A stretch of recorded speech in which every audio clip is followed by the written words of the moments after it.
Greetings and salutations, friends. My name is, of course, Charles Q. Banks, and I'd like to welcome you to a little discussion over the Rings of Power, Lord of the Rings of Power by Amazon, because I watched them this last weekend, and I did a little watch-along on Twitch with a few friends on Twitch. Please follow on Twitch if you watch Twitch. And like and subscribe and comment if you like this video. But I did watch it. I was considering not watching it based on all of the build-up, all of the articles, all of the interviews that had occurred throughout the last couple of years by the authors and developers and creators and directors of this series. Everything seemed to be going in the wrong direction. They did not get the rights to adapt the Silmarillion, and most of the events that take place in this series are set during the era that only exists in the Silmarillion. Most of it. So, it was not looking good, and lore-wise, it's a travesty for you to not actually own the rights to adapt what you're making. Like, it's illegal. So they had to get around that by doing what? Adding in a lot of their own content. And I saw that from the episodes in question already. So how were the first two episodes of Amazon's Rings of Power? Because that's all that exists right now. So this will only be dealing with those. And I would hope to keep this review mostly spoiler-free. When I do get to the spoilerific section near the end, I will let you know. So, the first episode kind of was supposed to establish the world. I think it did that very poorly with a, very epic, but very exposition-filled dialogue over a montage of the First Age and the Age of the Trees being absolutely skipped over. We don't see Morgoth. We don't see the battles that took place to destroy Morgoth, not really. We see a few moments of them, a few seconds, and then it says that Morgoth is dead, and it says that the trees were destroyed, and we move on, and it's stated that Sauron is somewhere out there, and that Galadriel needs to go and find him. Galadriel is a commander. She was never a commander in the original lore, at least not of military armies. She never went out to battle, as far as we know, with sword and armor. She's never said in any of the books to have ever wielded a sword. But this show is very intent on making Galadriel a female action hero for some reason.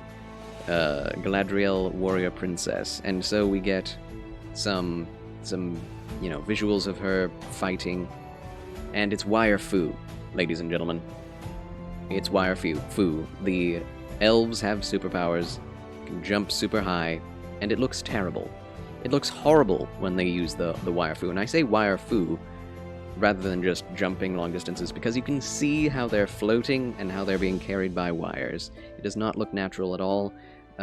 This sort of thing has been done for ages by the Avengers and other superhero films without looking staged, and it definitely looks really bad, that wire fu action scene.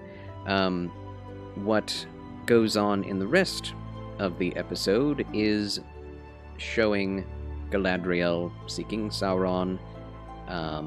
We get an introduction to the characters of Arondir and his beloved human friend and lover, whose name escapes me. Bronwyn. Yes, Bronwyn. It's a very nice name, Bronwyn. But again, neither of those characters exist in the lore. And yeah, that's basically all I can say without being spoilerific. But we also get introduced to the Harfoots and the Man from the Sky. All of this is in the trailer. So if you go into the first episode, having seen the first trailer, you've seen all there is to the first episode. None of what was shown in the trailers gets expounded upon. It's just right there in the first episode. So if you're hoping that anything in the trailers was going to be in the rest of the show, dealt with in a more detailed way, too bad. Too bad. The whole show deals with what happens after those events shown in the trailers, which is an odd way to use a trailer, I think. The trailer should show what you can expect from the show, generally. That's how I would make it. But no, they've just stuck it all into the first episode and left us to wonder what would happen in the rest of the show. So, as it is, the first episode has some pretty bad pacing. That montage beginning is so fast, goes by so fast, covers so much ground, your head is spinning. There's so much information that they try to force on you without actually telling you anything or showing you anything of interest. And then you're just expected to understand it. And only huge, massive LOTR Silmarillion fans would understand what's going on from that intro. So that's bad. There are also some very slow moments throughout the first episode of dialogue, but you kind of need dialogue in the first episode to set things up. The Harfoots look really ridiculous, and they're just some really suspicious, very careful folk, very furtive, like rabbits and bunnies in the underbrush. They try to keep away from all the hunters and normal folk that are around, and try to stay away from wolves, and they're all about keeping themselves safe and secret, their society's secret. And, you know, there's a very interesting Man from the Sky event that the Harfoots are introduced to. There is kind of a female version of the Hobbits, right? There's a female Frodo and a female Sam, who is the best friend character.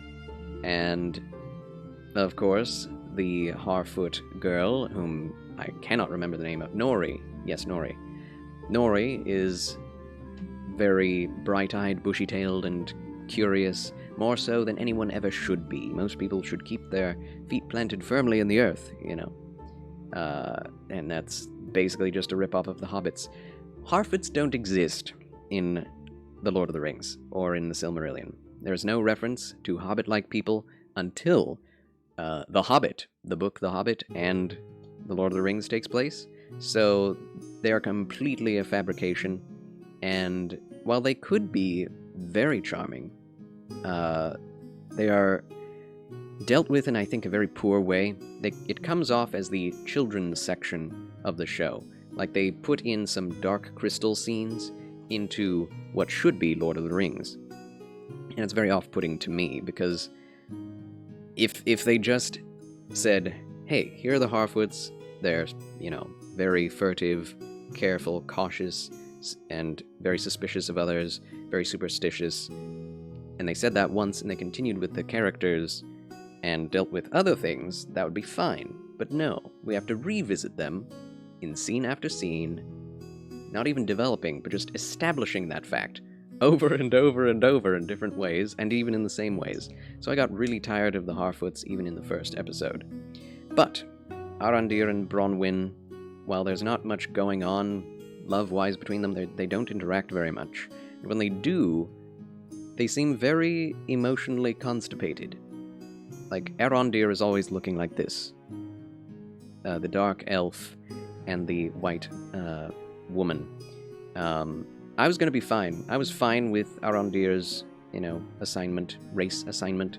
It's like, it's okay, it's fine. It's just one guy. What does it matter?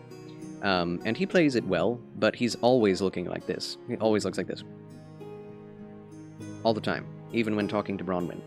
And it's a little off-putting because he's not really acting like a person. I think he's trying to go for the elf feel, which would be great if any of the other elves also acted like that. But all the elves act like normal people with just large ears. So there's none of that ethereal elegance and nobility to the elves that was done so well, portrayed so well in the Peter Jackson films. All of the elves just have witty banter, like in an Avengers film. Galadriel calls Elrond, says to Elrond, "Don't just stand there like a breathing orc." Wait, what? What? Don't just stand there and breathe like an orc. That's what she said. Don't just stand there and breathe like an orc. What does that mean? That is such an insult to Elrond, of all people. He may be younger than you at this point, but there's no reason to disrespect him. Yeah, and so let's get on to Galadriel. She is hateful. She is loathsome. She hates everyone around her. She's angry. She bites everyone's head off. Anyone who talks to her, she just immediately bites their head off in conversation. And, like, in the first point that Elrond comes to her, she says, "You're becoming such a politician." And it's like, what? I don't know. There's some very forced dialogue all throughout the show, and I wouldn't say it's the worst dialogue ever. There are definitely some good things about this show. Some of it is the dialogue. Some of the worst parts of the show is also the dialogue, mostly from Galadriel. Like, they make Galadriel into an embittered biddy who just cannot move on from things, and it's really annoying. Like, every scene she's in, she is angry and catty, and she's a jerk to everyone around her for no good reason. Nobody would like her. I don't like her. I don't think anyone who watches the show will be like, "Oh, Galadriel's my favorite." And if they're going to do something with her character to where she has an arc and she doesn't stay a jerk, that would be great. I would love to see that happen. But it's not a good thing for your first impressions of the main character to be, she is a hateful bittern, you know? And I can't say it strongly enough. She is very unlikable. And it's really sad, because Galadriel should be this amazing... Sorry, getting a little heated. Should be an amazing role model for anyone to look up to. Even back then, she was way older than Elrond, hundreds and hundreds of years old at this point. And so she should be more mature than this. And she's not. Gil-galad does a good job of feeling like a pretty kingly elf, a kingly nobleman, but he gets very little to work with, and it's displayed that he is kind of a politician himself. Like, Elrond writes his speeches, and they like kind of wink at each other, and it's like, what? Why? Do elves need people to write their speeches for them? What is going on? This is not modern day, like, Democrats versus Republicans. This is ancient magic elves.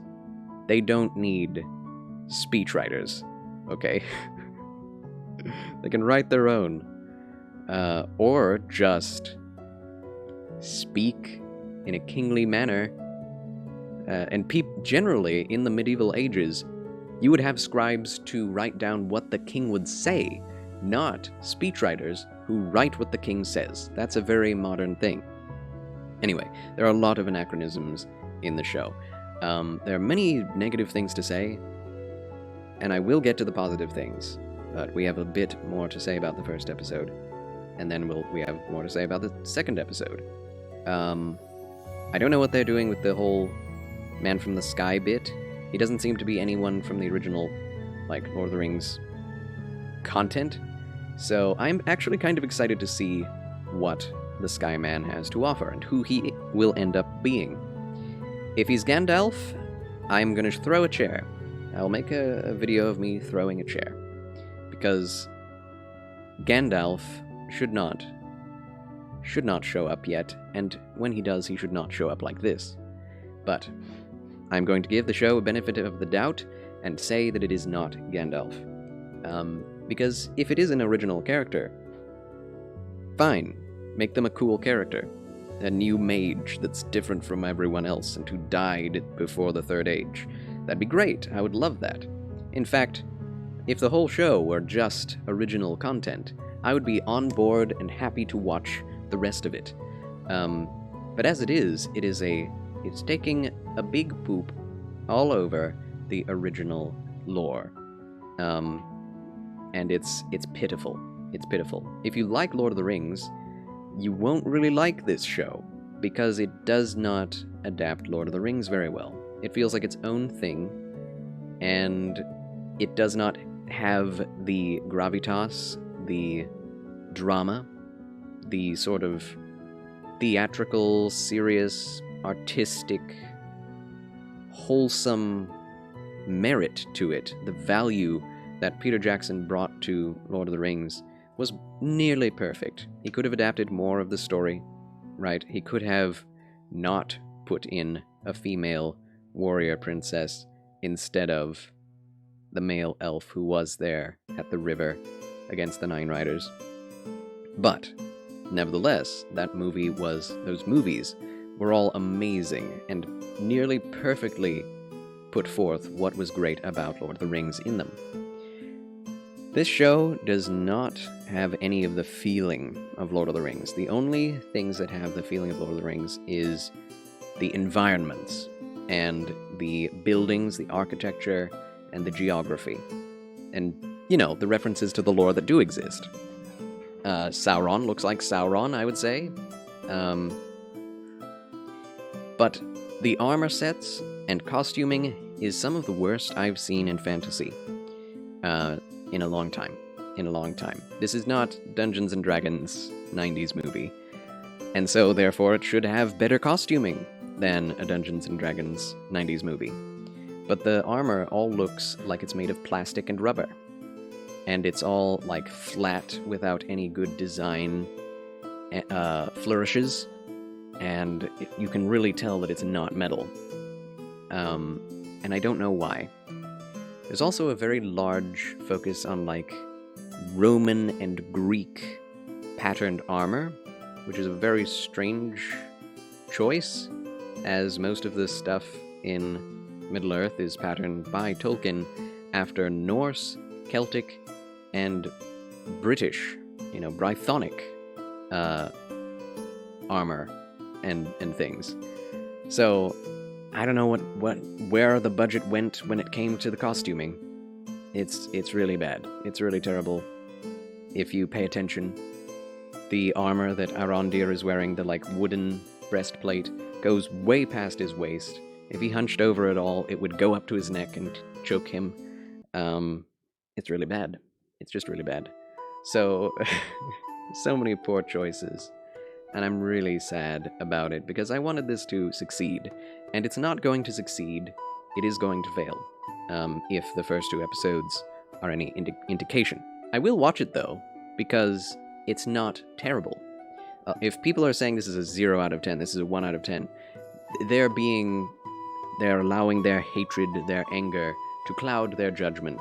And I appreciate their anger, because it is righteous anger. This show should not be made like this. There is no reason for them to sully the good name of Tolkien and Lord of the Rings, and the fans of Lord of the Rings, just because they wanted to make something new and modern and politically correct, which is exactly what they're trying to do. Remember when I said earlier that I was okay with Arondir being, a dark-skinned elf? Well, it would have been okay if he were the only one, but they had to have Disa, the wife of Durin, the prince, be black as well. And there's no reason for it given.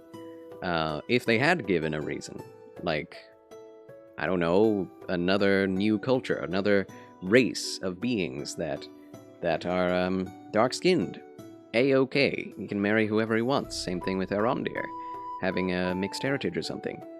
But they don't make sense of it. He is black race, whereas all of the other elves are white.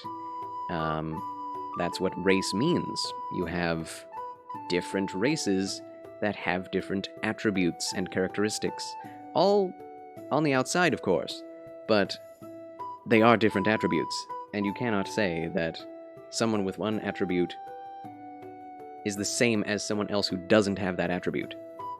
And that's where they get it wrong. It's you can't just expect to have a black dwarf and say, oh, it's good because representation. It's like, you can... Is the representation worth anything if it destroys the immersion of a show or a book or a piece of art? And I would say, not in a million years. You're not helping anyone. You are not on the moral high ground for ruining art like this. And like I say, I would love for there to be another race of black people in Middle-earth. If they're going the original route, then just add as many races as you want. But no, they had to have elves and dwarves in Tolkien's European fantasy, which was meant to take place almost exclusively in England. The islands of England, what would become England. They had to add a black person in every race. Because that's how they feel modern day every country should be as well, apparently. But yeah, that's just hammered in there. Disa is not that bad, really. Like, her acting is a little forced, and as her accent is... You can tell she is not of Celtic descent. They gave the dwarves Irish or Scottish accents, which I think is really cool. That's great. I love it. But she goes into and out of an American accent constantly when she's doing it. And it is definitely distracting. So, you know, it's fine, really, because she does portray the character well, even while she's fudging the accent. But that's all I'll say on that topic. Overall, the first episode was fine. Like, terrible in terms of the lore, but it did get me interested. The mystery boxes that they have added are many, plenteous, and interesting. Spoiler warning for the rest of the video. The first episode is about Galadriel and how she cannot move on from vengeance and revenge against Sauron. And that causes so much hatred in her that she refuses to go to Valinor. Why is she going to Valinor? Because Gil-galad rewards the Northern Army, of which Galadriel is the commander, with the reward, with the honor of being allowed to return to Valinor by way of the Grey Havens, which is not considered an honor to the elves. It is only an honor if you are not an elf and you are allowed to go to Valinor, Valinor being the home and paradise of the elves. So why is he giving out a reward, which is something that anyone in Elfland, in all of elfdom, can do at any given time? Anyone, if they are free of any, worldly constraints or responsibilities, can just go to the Grave Havens and ask and pay the fine to the boatsmen, to the boatswains, to allow them to be sent off to Valinor, also considering that Valinor accepts them. But there's nothing keeping people from going to Valinor by the Grey Havens, who are elves. The hobbits were allowed to go to the Grey Havens as an extension of goodwill by the elves, and as a reward for what they had done, because mortals are not allowed to go to Valinor 9 times out of 10, and the hobbits were exceptions, right? So, as I think Gimli was as well eventually, right? So it's a very strange thing that Gil-galad would give this type of reward when it doesn't really exist. And she doesn't want to go, but Elrond talks her into doing it. And so she goes, even though she doesn't want to. And she's on the boat, and she decides, nope, I want to slay Sauron. And so she jumps out of the boat. in the middle of the ocean, at least 200 miles away from any shore. And it's... I laughed out loud, because you're gonna die. Like, she just committed suicide. Like, there is no way that anyone could just swim back to shore, even if you're the most powerful elf. You would have to have Ulwe himself, Lord of the Water, come and literally scoop you up and bring you to shore. It would be an impossibility. But of course, she doesn't die because she's Galadriel. She gets picked up by Halbrand on a raft. Apparently shipwrecked people living on a raft out here in the nowhere pick her up, and she is saved for the time being. And that's where her story leaves off in episode 1. The Harfoot story, which is also interspersed with Galadriel's, is that she, the Nori, wants to leave this place and find adventure in the rest of the world. And there are omens plenty in the stars of ill things happening that the leaders of the Harfoots are actually looking at. And they're constantly saying, there are suspicious things in the stars. What about the festival? What about this? What about that? We cannot just, pick up and go. But the signs, they're all there. We have to keep watch, and we gotta be careful. There are signs and omens, and there are omens and signs, and we gotta keep watch. What about the festival? Well, these things are bad, but we gotta stay strong, and we gotta stay... Don't worry about that. Oh, well, the signs are ominous. It's constant with the elders. The elders don't say anything else. So Nori Brandyfoot, again, trying to make it out to be like their hobbits, like their primitive hobbits, where it was never in the lore, but she is constantly being pulled back, reined in by her friend. I can't remember her name at all, but she finds a comet falls, and everyone in Middle-earth can see it. In the midst of all these dark omens, a man, an old man, a tall man, a giant, comes down in the comet, and he awakens, and he has the power to control fire, and the fire is not hot around him in the crater. So why is there fire at all, is what I'm wondering. But it's magical fire, apparently. And he's alive, but he cannot speak.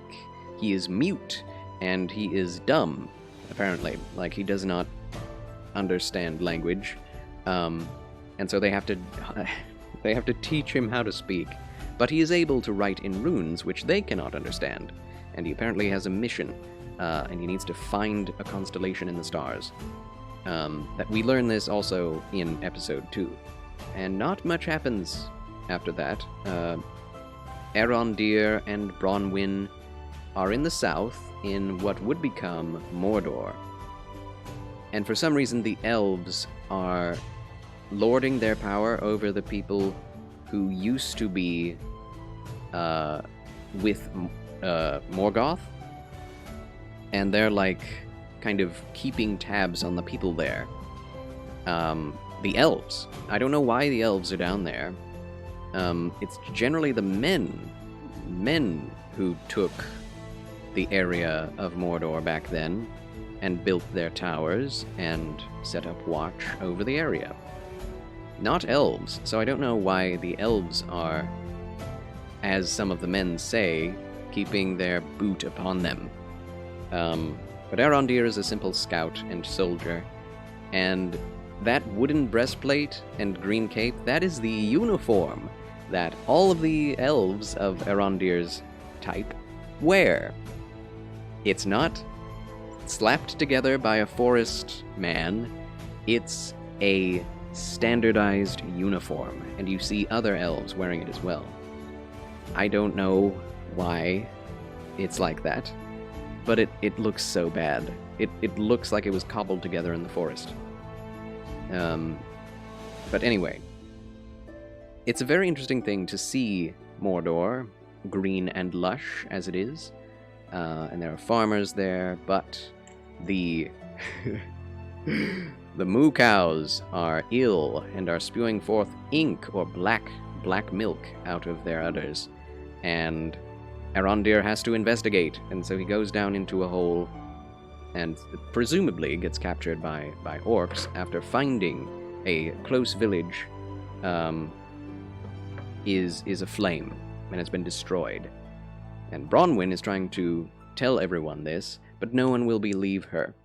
I don't know why no one would believe her when you can just go across the way and see this village burning, but no one believes her for days until her son finds a wicked blade, a fractured blade. It looks like kind of a different interpretation of a Morgul blade with the symbol of Sauron on it, and an orc is found burrowing under their house, and they kill it together and show the townspeople that there's an orc head there. They bring the orc head to them. And why wouldn't the townspeople believe them? How are they able to slay this orc so easily? Why does the orc have superpowers? The orc is able to, like, throw a table with one hand across the room and shatter it on a wall, which is interesting. I don't know that the orcs ever had superior strength to men or anything. Apparently, in Tolkien's works, the men were stronger than the elves and orcs, so they had, like, supernatural strength, at least compared to the elves. It's a very strange decision to have the orc be super strong compared to humans. But, either way, a child and a woman is able to overpower it. I'll let that just sink in there for you for a second. So, by the end of episode 2, not much has changed from episode 1. Arondir gets, tries to find the, I guess, encampment of the orcs under the earth in a tunnel, and gets kidnapped. So we wonder about Arondir. What will happen to him? It's kind of exciting, you know? He's probably... I mean, we've seen in the trailer that he gets caught by orcs and he has to bust his way out, so I'm excited to see that. That's cool. I do want to see what the man from the stars is, who he is, what he's doing. He is very silly, though. Like, every time someone walks up on him, he turns around and goes, "Ah!" And, like, this powerful wind shoots in their direction, which does imply that he's some kind of a magician or something powerful being. But it's really funny. It happens like 5 times in these 2 episodes. It's really funny. Just, oh! It's like, whoa! Whoa, dude, chill. But, I'm really excited for finding out what Sauron looks like in his elfish form. I'm excited to see the Númenóreans, and how their world looks, their city. We did see the dwarves. Their underground lair looks really cool. It looks great. Some of the best dwarf areas we've ever seen in media. The armor is pretty good. It could have been better. I think they did the armor better in The Hobbit, but the dwarves are pretty well represented in this adaptation, and the dwarves seem to be holding some kind of treasure back from the elves. They have some kind of they literally have a mystery box in which something is shining up on their faces, and that's how the episode ends, is that, the dwarves have something they're not telling the elves, and the elves, specifically Celebrimbor, wants Elrond to help him to build a bunch of brand new forges so that he can forge something as powerful or as memorable, as honorable, as, amazing, as ambitious as the Silmarils were in the time of the Silmarils, in the founding of the Silmarils. So that they're kind of setting Celebrimbor up to be like someone who is a bit blinded by ambition and greed. He wants to be famous, and so he's probably going to start forging the rings himself first before Sauron even gets to him, which makes no sense, because it was Sauron who, taught them how to create the rings, or at least advised the making of them, and got the ball rolling, so to speak. But they're already on their way to making grand forges, and they need the help of the dwarves to do this, so Elrond goes as an ambassador to the dwarves, and I kind of liked that section, until they come to a door in Khazad-dûm, or outside of Khazad-dûm, and it's covered in runes, and he asks to come in, and says he mentions salted pork. They will allow me to enter, they will give us a party, throw a party in our honor, feasts with mead and brew and salted pork. And I'm like, okay, you're just gonna reuse lines like that? I mean, the salted pork must be really good if it's referenced not only in the movie but also in the show. It takes place thousands of years apart. But he goes into the realm of the dwarves because he invokes the right of Taraga, which has never been heard before in Tolkien lore. Even Celebrimbor is like, the right of what? And apparently the right of Taraga, according to the show, is something they've come up with, which is a challenge to a rock-breaking contest. That's right, a rock-breaking contest. If you can continue to break rocks without a sweat, and the other person is too exhausted to continue, then you win. And you have to challenge the king at the time, or at least he challenges Durin. I don't know if you could challenge anyone specific, but he challenges Durin to a rock-breaking contest, and they're going at it for a while, both of them breaking rocks, and it's really stupid. The stakes are, if you break more rocks than Durin can, you will get a boon from him, anything you wish. If you cannot break enough rocks, you are banished forever. So they do this, and Elrond leaves, but he asks if Durin can lead him out himself, banish him himself. So they go together alone. The prince goes together alone with an elf he does not trust, which makes no sense, on a dwarven lift, and they're talking, and apparently the only reason that the dwarf is angry at him and wouldn't let him in is because he didn't go to his wedding.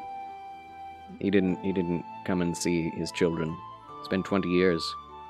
And it's like, really? Dwarves live for hundreds of years. You could extend a little bit of kindness, a little bit of understanding toward the elves, but it's not all the wars that they have before. It's not all of the stealing of precious gems and death and murder that kept him out. No, it was, you didn't come to my wedding. And it's really stupid. They're both leaders of nations, and he's mad about that? Anyway, that's when we meet Disa, and Elrond talks to her, and Elrond is played by a fine actor, but he looks like a model out of, GQ magazine. He has waxed hair, does not look like an elf, does not sound like an elf, does not act like an elf. He's not an elf, and it's really sad. But, nevertheless, it was displayed that they have a Malorn tree growing inside of the caves that is being fed some sunlight from above, and it's growing, and I think that's great. That's a little bit of world building, right? That the elves' Malorn trees can even grow underground, and the dwarves were growing it themselves as a sign of, unity between their races. But, so I guess Elrond is unbanished, even though he lost the right of Taraga because they had dinner together. But, the dwarves really don't want to do anything for them or work for them. But tenuously, he agrees to listen to Elrond and Celebrimbor's demands for a new forge. So, that's nice, I guess. And that's when they open the mystery box and say, "But we didn't tell him about this." So, I like the dwarves. I think they're cool looking. They speak well. I like their accents. But there's just something off about everything when it comes to the lore, and it's not okay. I have to take points off of my review because of that, but even so, if we viewed this outside of the Lord of the Rings context, this would be a fine show. It would be fun. It's not offensive like Game of Thrones is. It's not as violent. There's no nudity or smexuality, nothing going on in that direction, which I'm very glad about. So it's a bit more family-friendly, but it is very generic looking and feeling. Like I said, the costuming is horrible and really cheap, and the dialogue is all over the place, from sounding very high-minded and epic and ancient to sounding really modern and dense and stupid.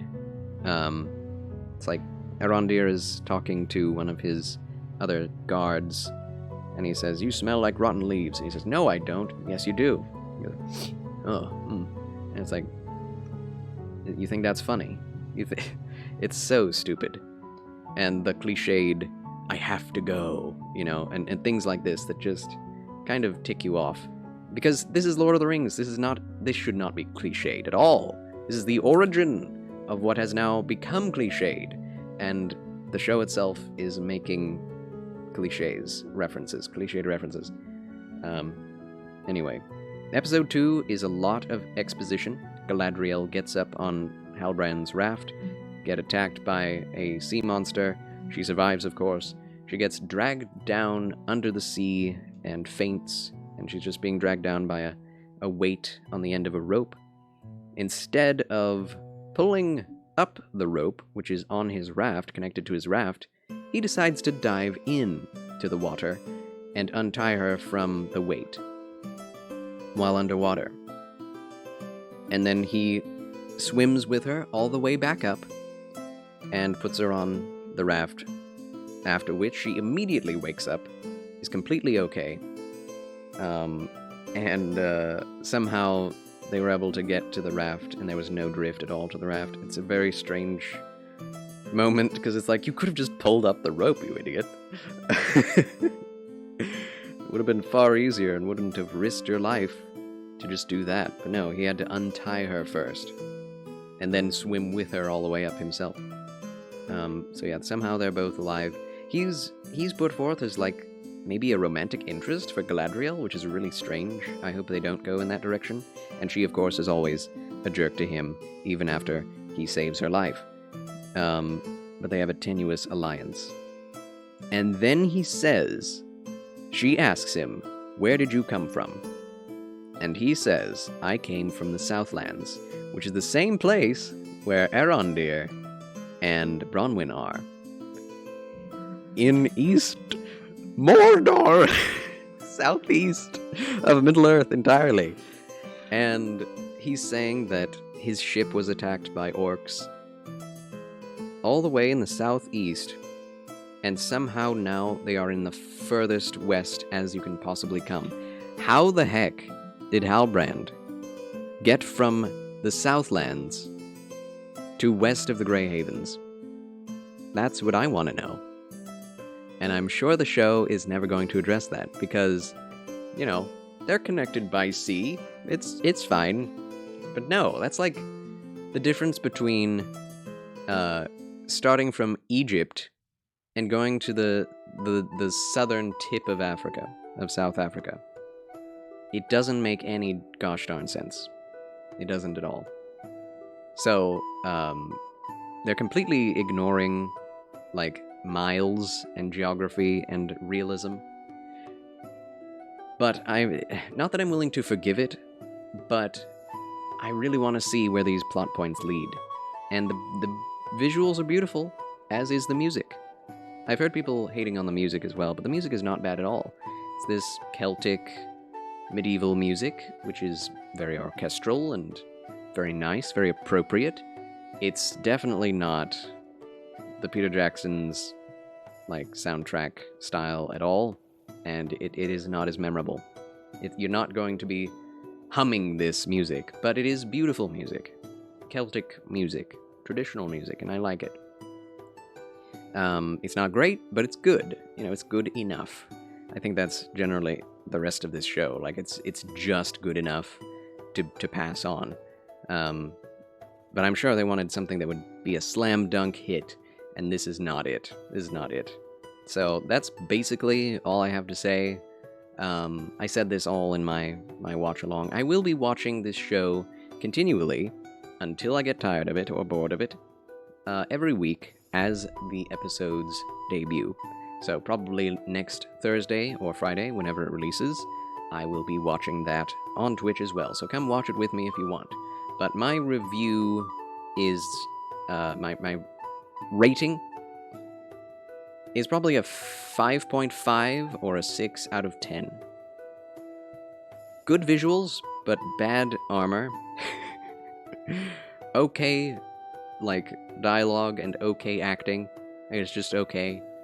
Okay music. Morally, there's nothing terrible, but there's also nothing good here. Like, Galadriel is going off of revenge alone. And the Harfoots are curious. Nobody has really done anything to help anyone else in an unselfish manner yet. And there's no, like, beacon of goodness here yet, either. So no good moral messages.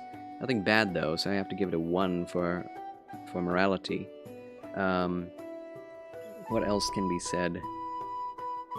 Yeah, so I'd have to give it, like, a 4 or 5, actually, if I think about it more critically. It's a 5. It passes by. You can watch it and enjoy it, but if you think about it more, there are so many problems, so many logical issues, so many leaks in logic, and it is really a darn shame. But I'm going to keep watching it, not because, like, I feel I'm forced to because I stream it, but I really want there to be more of this show. I was really excited and really happy to watch the second episode. The second episode was much more boring than the first. Not a whole lot of import happened to change the status quo. In fact, it just kept the status quo. That's exactly what happened in the second episode. Galadriel's still on the sea. The man from the sky is still a mystery. Who is he? What can he do? Why is he here? Still don't know that. They did reveal the dwarves. That was good. And Celebrimbor has some forges that he would like to make. That's really all we learned. Met Disa. And Arondir is captured. That's all that happened in the second episode. There was a lot of exposition and dialogue. So, anyway.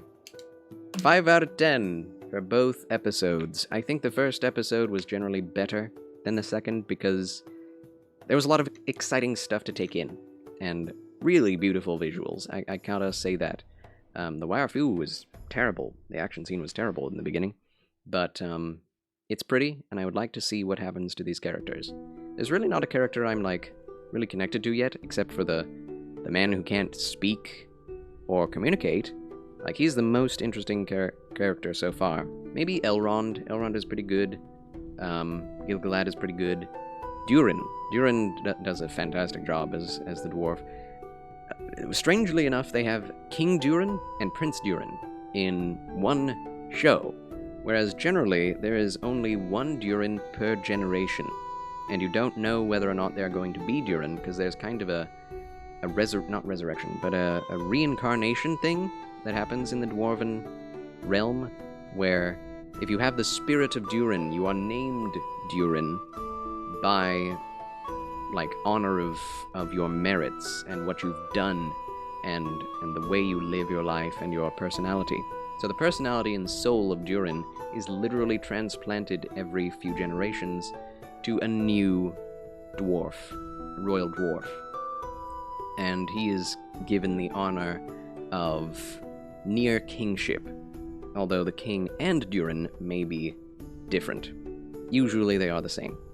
So that they kind of just got rid of that and said, no, there's just King Durin and his son is Durin, and it's a lineage thing. So anyway, it's very frustrating if you know a lot of the lore, but if you don't, it will be an enjoyable, if somewhat forgettable show.